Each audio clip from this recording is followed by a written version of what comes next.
சுயமரியாதை என்ன விலை அப்படிங்கிற மாதிரி தான் வந்து பாக்யலட்சுமி அவர்கள் கேட்டுட்ருக்காங்க.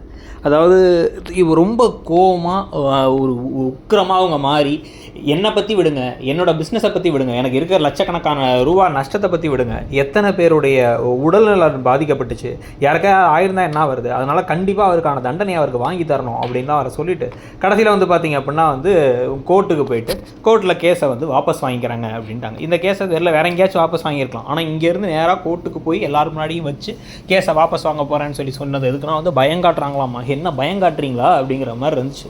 ஆனால் அதுக்கு உடனே வந்து இப்போ ஈஸ்வரி சந்தோஷம்லாம் படலை.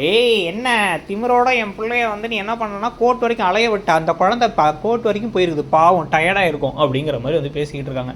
வெக்கமில்லாத இதுக்கெல்லாம் அந்த அமைதியாக பாக்கியா இருந்தாங்க பாருங்களேன். அப்படியே அதை பார்க்கும்போது பாக்கியா ஏதோ சுயமரியாதை அது இதுன்னு என்னென்னவோ பேசுனீங்களே, வெட்கம் மானம் சூடு சொரணை அது இது நீங்கள் ஒன்றுத்தையும் காணாமேங்கிற மாதிரி தான் நமக்கு இருந்துச்சு. ஸோ இந்த கொடுமையான டெஸ்ட்டுக்கு பிறகு இப்போ வந்து கோபி பாக்கியாவுக்கு சப்போர்ட் பண்ணுறாரு. அவள் எனக்காக வந்து கேஸை வாபஸ் வாங்கிட்டா அப்படின்ட்டு என் மானத்தை காப்பாற்றி உயிரை காப்பாற்றி அப்படின்னு பேசுகிறாரு.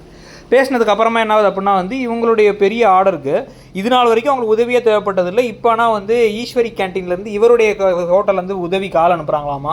அதை பார்த்து ராதிகா வந்து பொசசிவ் ஆகிறாங்களாமா. இந்த கொடுமையெல்லாம் வந்து எங்கே போய் சொல்கிறது நம்மன்னு தெரில. இதை பார்த்து ஈஸ்வரி சந்தோஷப்படுறாங்களான்னு கதை போயிட்டுருக்கு. இந்த கொடுமைகளெல்லாம் வந்து இப்போ பொங்கல் வாரத்தில் நடக்க போகுதுங்கிறத பற்றி உங்கள் கருத்து என்னங்கிறத சொல்லுங்கள். இந்த கதையை இதோட முடிச்சிட்டா கூட பெட்டர்னு தோணுது. அப்படியே வந்து மறக்காமல் வந்து பார்த்தீங்கன்னா மிந்த்ரா, ஃப்ளிப்கார்ட்டில் ஏகப்பட்ட ஆஃபர்ஸ் ஓடிட்டுருக்கு. கீழே இருக்க ப்ராடக்ட் லிங்கை கிளிக் பண்ணி பாருங்கள்.